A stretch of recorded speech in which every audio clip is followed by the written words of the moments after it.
What up, everybody? We are back, and as promised, we got Kevin Holland joining us ahead of his huge fight this weekend at UFC 272.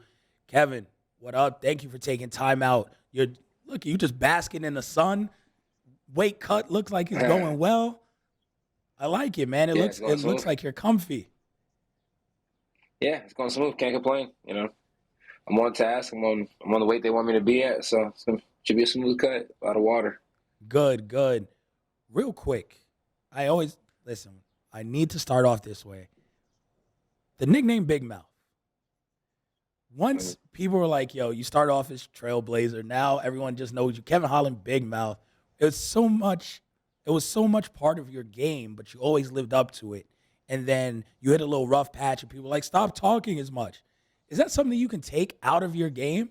Or is that just something you've always done while fighting? I've always done it while fighting, so taking it out would be kind of crazy. I'm gonna keep doing it. Probably just talk more to the opponent, less to the crowd, less to DC. So we'll get that figured out. Yeah, I mean, it seemed like he helped a little bit with the wrestling every now and then, though. A couple tips or something. Because I mean, yeah. I mean, Khabib gave me advice that one time, and I took down Brunson. So it's always remains. So as this is all black show right here. So we got black people here. There's always this misunderstanding of when black people talk that we're being arrogant, we're being confident. It's kind of just what we do. It don't matter if we're playing video games, it don't matter if we're shooting dice, it don't matter. Have you always been a trash talker? Is this just part of your DNA? I want people to understand that it's not just fighting, it's kind of our culture. Yeah, it's just kind of been a stench forever. You know what I mean? Playing dominoes with the old fellas and trying to figure out the best way to talk crap without disrespecting them. And, it's just part of life, growing up, roast shows and all that stuff like that. Yeah, I mean, you know, my age frame, that's what we do. We talk a little crap. So, yeah, it's who I am. Do you think there's like a little bit of a misunderstanding though when like you were on the Challenger series and Dana's like he talks too much? Because even if you go back to the Ultimate Fighter, Matt Hughes said the same thing about Rashad Evans being a showboat. Do you still think that in MMA there is a misunderstanding of how black culture presents itself? Because this is who we are, and then later on they get it, right? At first they go, you talk too much, and then you showboat. Then some white dude does it, and it was like, he's having fun. Do you think that black culture is kind of misunderstood in this culture? Nah, I mean, not necessarily. I mean, sometimes we showboat a little bit. I mean, I don't have a problem with showboating. You have a problem with showboating? Nah, man, I think that's who we I are. like the showboating, but All right. when Well, then Habib I talked don't to think it should people, be an issue. when Habib talked to I people on mean, the he doesn't. ground, and he talked to Yeah, Connor it's a about beating different him up, manner. that was championed and celebrated, and that was everywhere. But you were talking to people and beating them up, and they were like, he talks too much during his fights. Yeah, but Khabib's undefeated, and I took some L's. So it's kind of like it's just one of those things where it's like if you're losing and you're doing it, it's probably not the best thing. If you're winning, whatever the fuck you're doing while you're winning, excuse my language, but You're good. you know, it's good. As long as you're winning, you know what I mean? It doesn't matter what you're doing. You start losing, then everybody wants to question it, So, yeah, I mean, I don't think it's a problem whatsoever. I mean, I'm perfectly fine about however they portray me, you know? Makes sense. And, you're positioned well on this card. It shows how exciting and valuable you are to the promotion, to the fans. People want to tune in to see you go to work. Are you excited to go in there and be like, man, finally, I don't have to deal with a wrestler, someone who's like scared to catch these hands and just trying to put me on my back? Like, I can go back out there, have fun, and let these hands loose again. Nah, I mean, if you watch the Paulo Costa, Marvin Vettori fight, they threw punches the whole time. So it's like He wouldn't some do that to people, you, though. so when they get in front of me, they tend to shoot for takedowns. So I don't truly believe that anybody is coming in there to just throw hands. So we'll throw hands, we'll defend some shots, and then we'll keep throwing hands until the bodies hit the floor, and then we'll go home and celebrate. All right, you got to tell me about this because there was a troll that was bothering you online, talking about he could submit you, and you had to deal with him. Some people don't know this story. I think ESPN's reported it a little bit, but I need to know the mindset of you when you said, you know what, if you keep talking, let's do this for real. When did that switch? Tell the background of the story, and then we'll get to how you decided to bring this dude out here and show him what's up. The dude was like steady in my inbox. He was asking me all these questions about him, if I think I could be him, or if he thinks he could be me, vice versa, whatever the heck, however you want to put it. So, one day I was just like, yeah, I was on the pooper, and I was like, all right, respond to some of these guys. I responded, and next thing you know, one day he was at the gym, and I put him on the OnlyFans, and the rest is history. It's just how it goes, man. I mean, there's nothing to it. Like, you got to talk about culture and stuff like that. I mean, where I'm born, where I'm raised, it's like, this is how you get down. Somebody say something, you don't like it. It's like, pull up. If they got the guts to pull up, then, you know what I mean? I better have the guts to step outside. In that case, it was just stepping inside the cage and doing a little grapple, a little razzle-dazzle. You know what I'm saying? It was nothing special. And then the next guy, he called me Brunson. I was like, bro, I don't know Brunson. So, I mean, I know I don't look like Cisco. You know what I'm saying? So I went ahead and caught him at the gym the next day and hit him with some body kicks. So, yeah, I mean, it's nothing to it. Sometimes they run their mouth and they run their mouth the wrong way. And I'm like, let's meet up if you're down. And they're like, all right. And I'm like, yeah. And they're like, oh. There's levels to this too. It's like, it's the same thing when somebody watches somebody in the NBA and they go, oh, he's trash, I could take him to the rack. But you actually took him up on the offer, right? You were like, yo, all right, cool, come through, let me show you what's up. Have you heard from this dude since, or has he gone completely dark after getting embarrassed? I hit him up, make sure he got home safely. You know what I mean? That was about it. And then the second guy, I hit him up, made sure that he got his hotel paid for, and then somebody was like, you hit him with hard body kicks. I'm like, that wasn't even hard. But, you know what I mean? What's hard to us and what's hard to them might be different. So I hit him up and asked him if he was good, and he was like, yeah, I'm good. So, yeah, I mean, I just make sure they're straight. Other than that, I really don't care. I mean, they're not my friends. They just got to make sure they got home safely. You know what I mean? They're like my kids at the end of the day. You know what I mean? You can't just be sending them out there in the world and not making sure they get home safely. You know what I mean? So if not kids, they're then like my little dates for the night. You know what I'm saying? So I'm a gentleman. I always make sure I check and make sure they open the door and go in before the night's over with. So, like he sent them home in Ubers. Call them the Ubers after ass whoopings. Yeah, they live far, so usually they hop on a train or a plane. But, hey, Uber works. You know what I mean? Uber everywhere. My man Kevin Holland is Mr. Flyout. Yeah. I'll fly you out and tuck your ass in and send you home. I love it. A whole different type of flute out. So, that's not the way it's supposed to work. Fly them out for a hit and quit and send them home. You know what I'm talking about? Like, new level hit and quit. Wow. You're talking about the mentality. I saw this week that when RDA was looking for an opponent, you're like, yo, I think I can run this back to back and do both fights on the same night. Is that part of that mentality where you're just like, you know what? Like, I just fight. Like, I can do them both. Let's just space them out a little bit. I'm going to be honest with you. I had no idea about the RDA thing.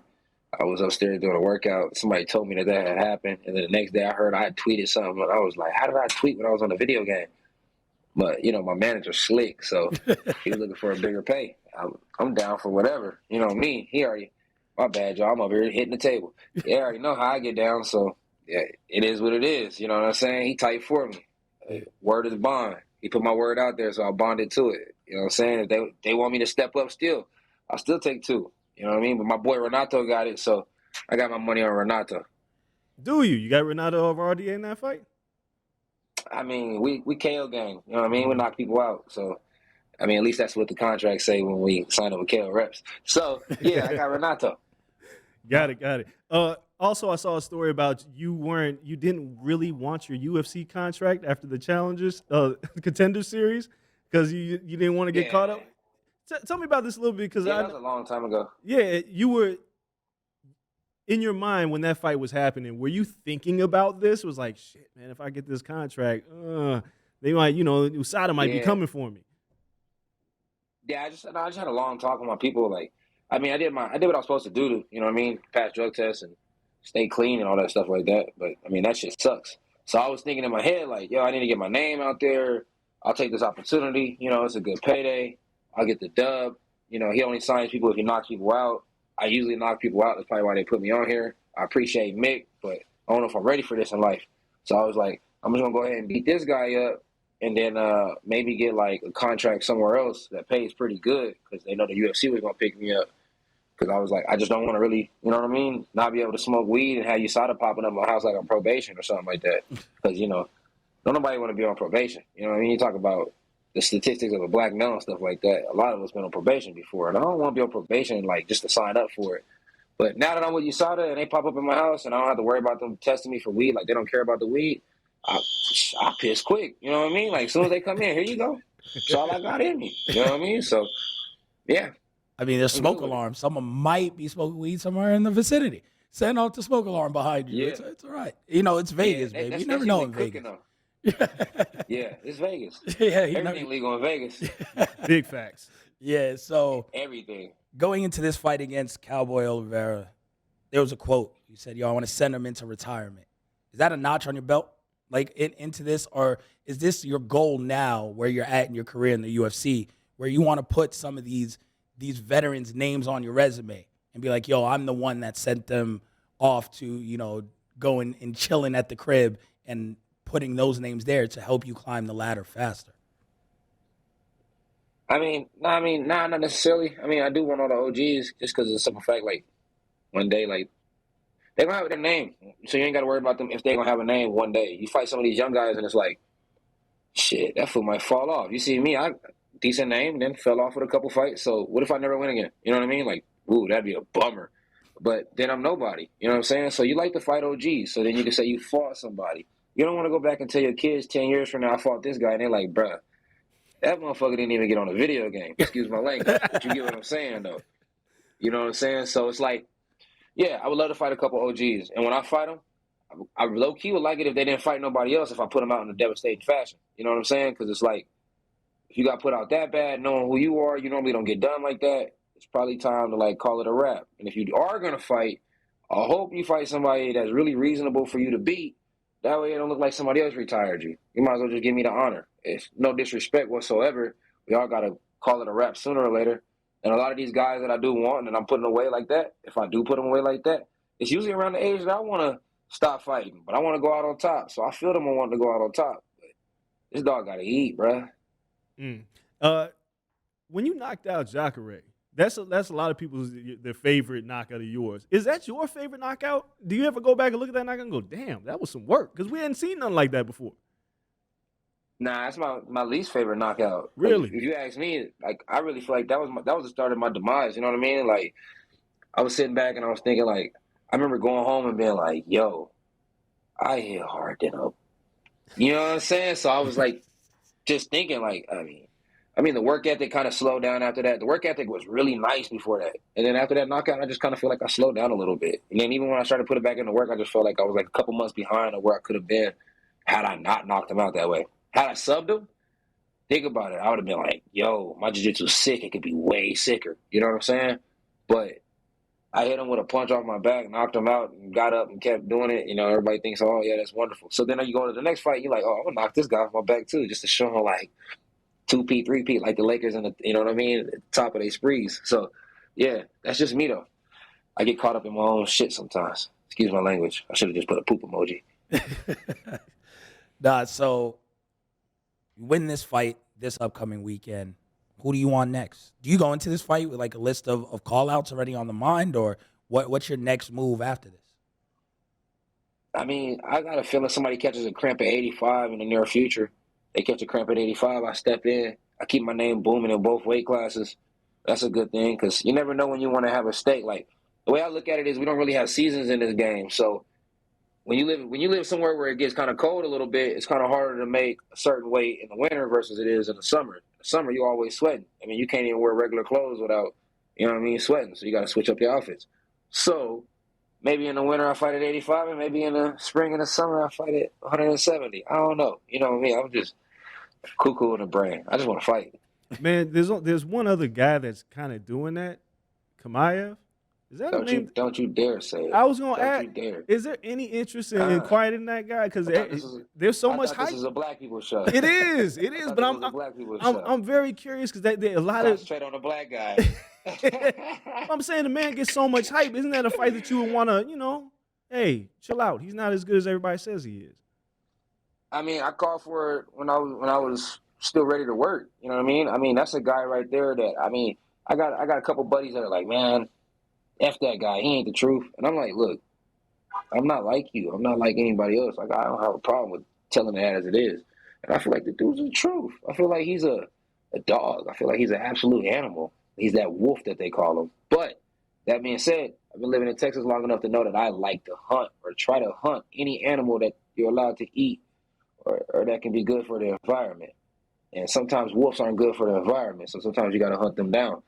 So I'm down to hunt anything. I don't care what it is, you know. So yeah, when it comes down to me, I don't really care who it is. I like the task.